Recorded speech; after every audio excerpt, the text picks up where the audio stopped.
아름다운 우리 역사 10분 역공입니다. 지난 시간 EP43 백제유민과 일본 고대국가 재미있으셨나요? 오늘은 EP24 박혁거세와 신라 건국 이야기입니다. 신라의 첫 왕은 알에서 태어났다고 합니다. 그리고 알 이야기는 3번 더 나옵니다. 박혁거세, 석탈의, 기말지까지 모두 알이나 괴짝에서 나옵니다. 왜 신라 건국자들은 사람의 자식이 아니라 하늘에서 떨어진 존재였을까요? 이 설화 속에는 신라 초기 권력 구조의 진짜 모습이 숨어 있습니다. 박, 김세성 씨가 번갈아 왕이 된 이유도 여기서 시작됐거든요. 이야기는 기원전 1세기 경주 분지에서 시작됩니다. 삼국사기는 그곳에 6마을이 흩어져 있었다고 전합니다. 이 6마을을 이끄는 촌장들이 있었는데요. 이들이 육촌장입니다. 각 마을은 독립적으로 운영됐고 통합된 왕은 아직 없었죠. 그러던 어느 날 육촌장들이 알천 언덕에 모여 회의를 엽니다.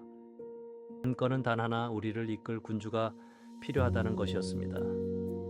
마침 그때 남쪽 나정 우물가에서 이상한 빛이 비쳐옵니다. 흰말 한 마리가 무릎을 꿇고 절을 하고 있었다고 전해집니다. 사람들이 다가가자 말은 하늘로 날아오르고 큰 알 하나만 남았죠. 그 알을 깨자 잘생긴 사내아이가 나왔는데요. 바로 박혁거세입니다.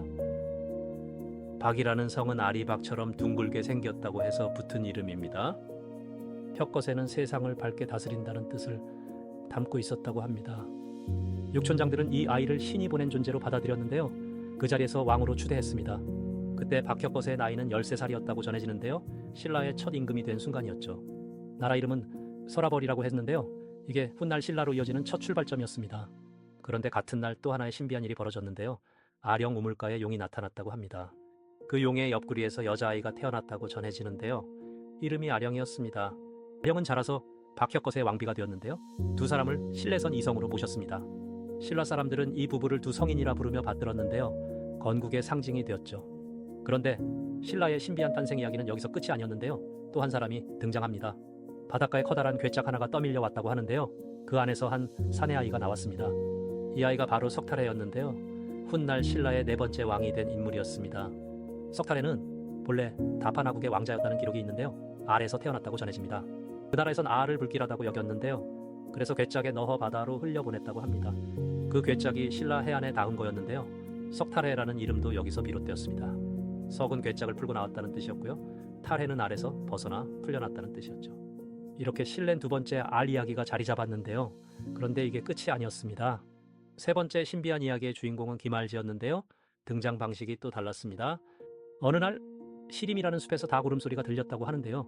사람들이 가보았습니다. 나뭇가지엔 황금 괴짝이 걸려 있었고 그 아래엔 흰닭이 울고 있었다고 전해집니다. 괴짝을 열어보니 그 안에 사내아이가 들어있었는데요. 이 아이가 바로 기말지였습니다. 황금 괴짝에서 나왔다고 해서 성을 김씨로 삼았는데요. 신라 김씨의 시조가 됩니다. 그런데 신라 신화에서 흥미로운 건 알 이야기가 한 번이 아니라는 점입니다. 박혁거세가 알에서 나왔고 석탈해도 알에서 나왔다고 전해집니다. 기말지는 알이 아닌 황금 괴짝에서 나왔는데요. 이것도 알의 변형으로 봅니다. 세성씨의 시조가 모두 알 또는 그 변형에서 태어난 셈인데요. 이건 우연이 아닙니다. 알에서 태어났다는 건 하늘이 직접 내려보냈다는 신성성의 표현이었습니다. 사람의 자식이 아니라 하늘의 자식이라는 뜻인데요. 이게 왕권의 정당성이었습니다. 고구려의 주몽도 알에서 태어났다고 전해지는데요. 이 모티프가 공유됩니다. 북방의 고구려와 남방의 신라가 같은 난생 신화를 가졌다는 게 의미심장합니다. 한반도 고대 국가들이 공통의 신화 체계를 공유했다는 증거로 해석됩니다. 그런데 신라는 여기서 한 발 더 나갔는데요. 세 시조가 모두 외부에서 왔습니다. 박혁거세는 하늘에서 내려왔고 석탈해는 바다 건너에서 왔다고 전해집니다. 기말지는 숲속 나무에 걸린 황금 괴짝에서 발견되었는데요. 모두 이방인입니다. 토착민이 아닌 외부에서 온 존재가 왕이 됐다는 건 신라 사회의 특징을 보여줍니다. 육촌장이 외부 출신을 왕으로 받아들였는데요. 이건 연합체의 성격을 드러냅니다. 신라는 처음부터 단일 부족 국가가 아니라 여러 집단의 연합이었던 셈입니다. 박씨, 석씨, 김씨가 돌아가며 왕이 된 것도 이 연합 구조와 관련이 깊습니다. 한 가문이 권력을 독점하지 못하고 세 가문이 균형을 이뤘던 거죠. 이런 구조는 고구려나 백제와는 확실히 다른 신라만의 특이한 모습이었습니다. 고구려와 백제는 단일 왕가가 이어졌는데요. 신라만 세성씨가 교대했습니다. 이 독특한 왕위 계승 방식이 신라를 1000년 가까이 지속하게 한 비결이었습니다. 박혁것의 신화로 다시 돌아가 보면 흥미로운 점이 보입니다. 6촌장이 모여 왕을 추대했다는 기록이 남아 있습니다. 이는 왕권이 처음부터 절대적이지 않았다는 뜻이기도 합니다. 촌장들의 합의로 왕이 정해졌고 권력은 분산되어 있었습니다. 그래서 박혁것에는 왕이지만 절대 군주는 아니었던 것입니다. 그런데 사료를 꼼꼼히 보면 이야기가 조금 달라집니다.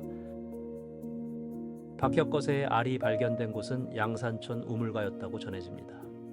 우물은 고대 한국에서 신성한 공간으로 여겨졌던 장소입니다. 물은 생명의 근원이었고 우물은 하늘과 통하는 통로였습니다. 그러니 알이 우물가에 있었다는 건 단순한 장식이 아닙니다. 이 왕은 하늘이 보낸 존재라는 정치적 메시지가 담긴 것입니다. 촌장들은 자기들이 뽑았다고 말하지 않고 하늘이 보냈다고 했죠. 이 방식이 새 왕에게 권위를 부여하는 가장 효과적인 장치였습니다. 신화는 그저 옛날 이야기가 아니라 정교한 통치 도구였던 셈입니다. 석탈의 신화에도 비슷한 정치적 메시지가 숨어 있다고 전해집니다. 탈에는 바다를 건너온 외부 세력이었다는 해석이 유력합니다. 철기 기술을 가지고 들어온 집단의 우두머리로 보는 학설입니다. 탈해라는 이름 자체가 대장장이를 뜻한다는 견해도 있습니다. 철기 세력의 등장은 신라 사회를 크게 바꿔놓았다고 합니다. 그래서 석씨는 박씨와 어깨를 나란히 하는 세력으로 성장합니다. 그렇게 박씨와 석씨가 함께 신라를 이끌게 되는데요. 그런데 사료를 꼼꼼히 보면은 이야기가 또 달라집니다. 삼국사기에 또 한 명의 알 이야기가 등장하거든요. 탈의 이사금 9년 경주 계림에서 일어난 일이었죠. 한밤중에 숲에서 닭 우는 소리가 크게 들렸다고 합니다. 신하호공이 가보니 나무에 금괴가 걸려 있었죠. 탈의 왕이 직접 그 금괴를 열어보았다고 전해집니다. 그 안에는 어린 사내아이 하나가 들어 있었거든요. 왕은 그 아이에게 김씨라는 성을 내려주게 됩니다. 금괴에서 나왔다 하여 성이 김, 이름이 알지였죠. 그래서 그 숲의 이름이 계림으로 바뀌게 됩니다. 김알지가 바로 신라 김씨 왕족의 시조였는데요. 이후 김씨는 박씨, 석씨를 누르고 왕위를 차지합니다. 내물왕 이후로는 김씨가 왕위를 거의 독점했거든요. 그래서 신라 천년의 주인공은 결국 김씨가 된 거죠. 그런데 김알지는 끝내 직접 왕이 되지는 않았습니다. 왕위는 그의 7대 후손인 미추왕에 가서야 열리거든요. 그동안 김씨는 묵묵히 세력을 다지며 때를 기다렸죠. 결국 알셋, 박혁거세와 석탈해와 김알지가 모인 셈입니다. 이렇게 신라 세성씨의 시조 신화가 모두 갖춰지게 되죠. 세성씨가 모인 뒤 신라는 독특한 왕위 계승을 보입니다. 박씨가 먼저 왕위를 잇다가 석씨에게 자리를 넘겨주죠. 석씨도 한동안 왕위를 이었고 결국 김씨가 합류하게 됩니다. 세성씨가 번갈아 왕이 된 사례는 매우 드문 형태였죠. 육촌장 합의 전통이 신라 왕권 구조에 그대로 남은 셈인데요. 그래서 초기 신라는 강력한 왕권 국가와는 거리가 멀었습니다. 왕은 있었지만 귀족 합의가 그 위에 놓여 있었던 거죠. 이런 합의 정치는 훗날 화백 회의로 이어진다고 전해집니다. 세성씨 신화는 단순한 예시하기가 아니라 정치 구조였던 거죠. 알에서 태어났다는 설화는 권위를 정당화하는 장치였는데요. 하늘에서 내려온 존재라는 표식이 곧 통치 명분이 되었죠. 세성씨 모두 그런 신성한 출생 서사를 갖춘 셈이었거든요. 덕분에 신라는 어느 한 가문도 쉽게 독점하지 못했습니다. 이 균형 구조가 신라를 1000년 가까이 버티게 한 힘이었죠.